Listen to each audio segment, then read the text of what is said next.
Hey guys, welcome back to another Build Insight. So today we're talking HRVs. We're at our Claremont project here, which is a retrofit, trying to transform this house into be a lot more energy efficient, a lot more comfortable.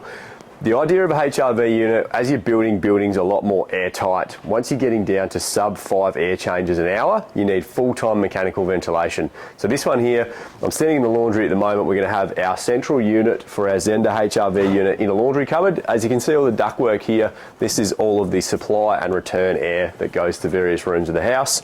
We've also got these big ducts in the back here are going to be the intake and exhaust from the unit outside the house. This is not quite finished yet, but just to give you a bit of an overview on what the system is. So the idea of it is you have extraction fans in areas like above your cooktop. You still got a range hood, but you put an extraction fan in your cooking area, in your wet areas, in your toilet, things like that, to be able to extract any stale warm air, which will preheat a central core inside the indoor unit. What that also does then, works most efficiently in the winter. It will preheat any incoming air using that heat energy from inside to then be able to maintain an optimal temperature inside to reduce your energy running costs on heating and cooling.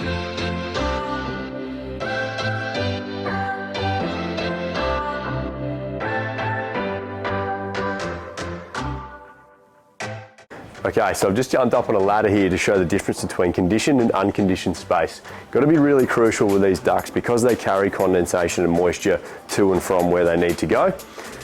Anything outside of a conditioned space needs to be insulated. So what we've got up here, the red steel beam above me, straight above that is the wall of our second story. Anything over to my left over here is inside the conditioned space or underneath the insulation layer. So that will stay at optimum temperature being inside the conditioned space. What we've got on the other side where the silver duct is, this is outside of the conditioned space. So being a retrofit, it's just up in the ceiling level. All of our new insulation outside of the second story is going to be underneath that ductwork. So to ensure that the air inside these fresh air ducts stays at optimum temperature, we insulate these ducts as well to ensure that we're not going to get a heap of energy loss out of that air.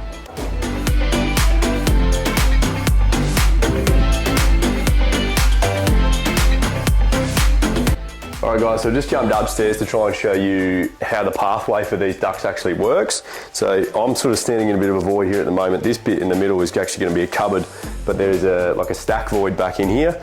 So where the ducts come from underneath in the conditioned space, they obviously don't need insulation. Inside here, they probably technically don't need insulation here as well because all these walls are insulated. But as you can see, they're pre-insulated starting from down here where they go up into the ceiling space.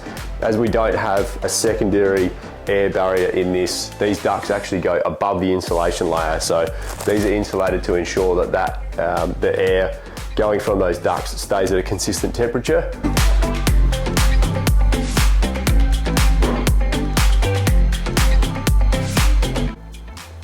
So over in the ensuite here, from the path of where the stack was, the exhaust vents for the HRV are up at the ceiling straight above me here. So this is the shower. So the HRV unit does away with the need for an extraction fan or an exhaust above your shower.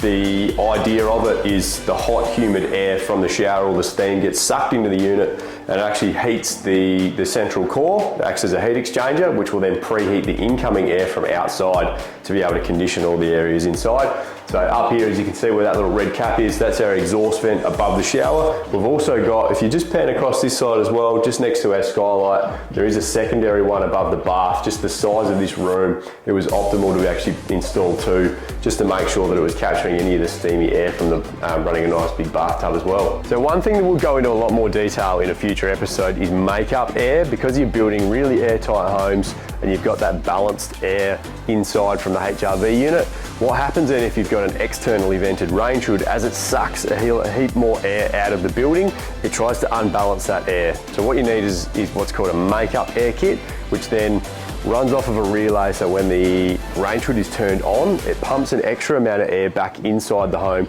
to counterbalance that extra air that's being sucked out. So we'll go into a lot more detail on that, but just wanted to point that out as I'm in the kitchen area at the moment. So this last little bit here, this duct here, just hanging down, will then go into the ceiling next to the range hood. So whilst the range hood will actually extract majority of the heat energy and all the fatty, oily air from cooking, next to it, it can also use the heat energy from the air around it to suck back through the HRV unit and make sure that it's getting rid of any excess.